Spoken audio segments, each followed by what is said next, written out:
Hey everyone, it's TA in the Delish Kitchen and I'm gonna show you how to make pumpkin cheesecake.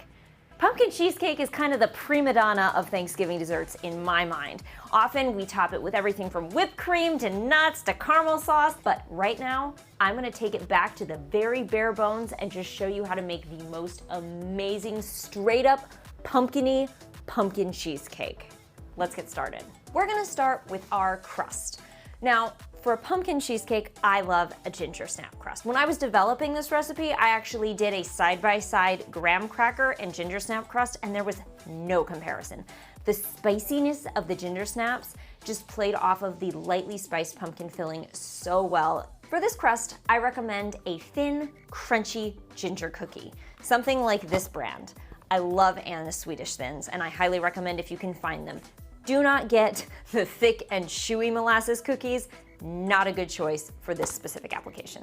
To the food processor, we are going to add our ginger snaps, our light brown sugar, and our kosher salt. We're gonna whiz that until it is fully incorporated and everything is in fine, fine crumbs. And then we're gonna stream in our melted butter and whiz that until the mixture looks like wet sand. Our crust crumbs are ready to go into our pan. For a cheesecake, you're gonna wanna use a spring-form pan. So this is a 9-inch with a nice little release, comes off the base like that.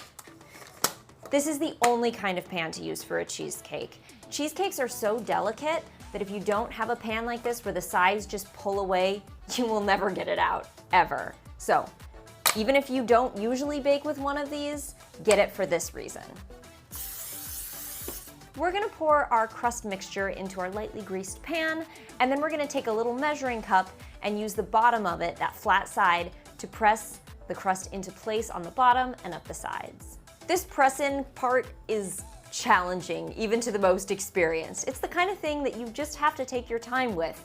And depending on how much time you take, you're gonna get a crust that's either rustically beautiful or pristinely beautiful. Up to you. We're gonna blind bake this crust. Not all cheesecake recipes call for blind baking the crust. I like to blind bake the crust because, number one, it makes it more sturdy, and number two, the blind baking toasts the milk solids in the butter in the crust, and it makes it caramelized and nutty and just adds this other dimension of flavor. We're gonna bake this at 350 for 10 to 12 minutes, or until it smells nice and toasty. It's time to make our filling. Into the mixer goes our light brown sugar, cinnamon, ginger, nutmeg, cloves, and salt. We're gonna mix just until combined, and then we're gonna add our softened cream cheese and beat until it is super smooth. You wanna make sure that your cream cheese and sugar is really smooth before you add your eggs. This is key because if there are any lumps when you add your eggs, there will be lumps in your filling. It's not gonna smooth out after the eggs go in.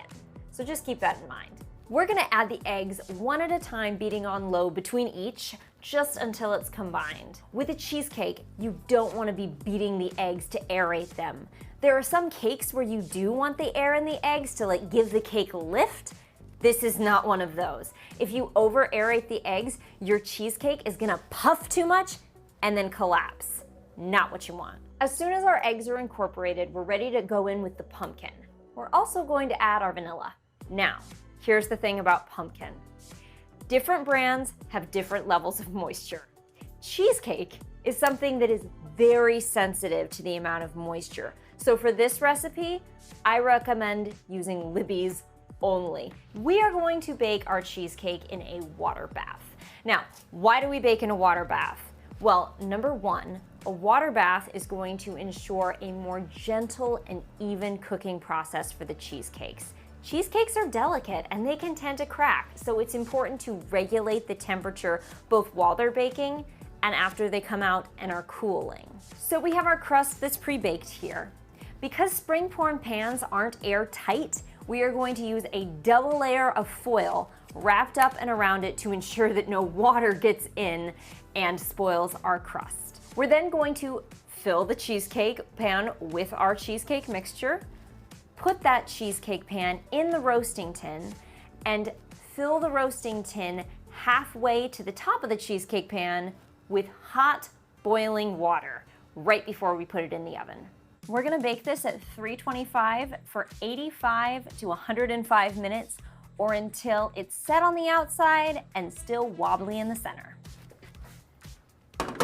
Now that it's done baking, we are gonna let it sit in the water bath and cool for about an hour. And then we're gonna take it out of the water bath, unwrap it from the foil, and stick the whole springform pan into the fridge to cool completely. Overnight is best. Once this cheesecake is totally chilled, you can take off that springform pan collar, get it out, slice it up, serve it chilled. Always chilled, it's best cold. It's super light and fluffy and creamy without being too dense. You really get those spices that we took the time to like measure out, like all of the cinnamon and the ginger and the nutmeg and the cloves. You get all of that really supporting the pumpkin because we baked it in the water bath and then let it sit out and chill out and cool slowly.